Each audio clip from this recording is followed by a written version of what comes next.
Il vento d'autunno porta con sé le grandi fiere qui a Bassano e si comincia oggi, il primo giovedì di ottobre, con la Fiera Franca.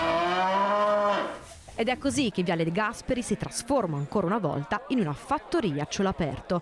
Non serve chiudere gli occhi per immaginare una cartolina bucolica. Oggi infatti la città fa un tuffo nei colori della campagna, ma soprattutto racconta la tradizione contadina. L'agricoltore vive con niente, si adatta a qualsiasi tipo di vita e anche se non ha una vita che guadagna, c'è sempre che ce la farà sempre. Viva i contadini! Una fiera franca che dopo la fiacca dell'anno scorso quest'anno riparte da numeri importanti. L'anno scorso eravamo parecchio preoccupati perché c'erano solamente 5 esemplari in mostra, siamo ritornati con una buona presenza anche di animali, erano circa 27 i capi in concorso, tantissime persone, tanti espositori, quindi una fiera che nonostante gli anni e la situazione che stiamo attraversando rappresenta ancora una delle tradizioni importanti della nostra comunità bassanese.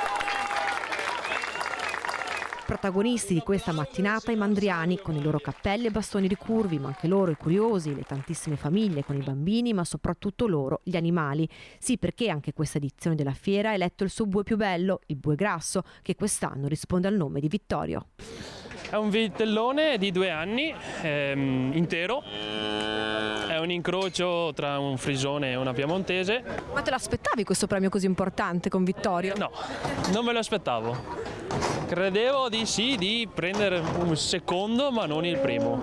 Non solo l'attesissimo concorso, come da tradizione, dal lontano 1600 la fiera è ancora occasione di mercato. Lei cosa ha comprato? Ho comprato questi animali qua, che sono spettacolari. Dopo di altri animali qua, che sono questi, e sono tanto contento.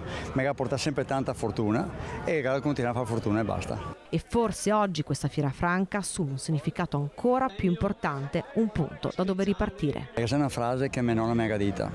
Dopo la pioggia arriva il sole e bisogna che arrivi il sole al manco.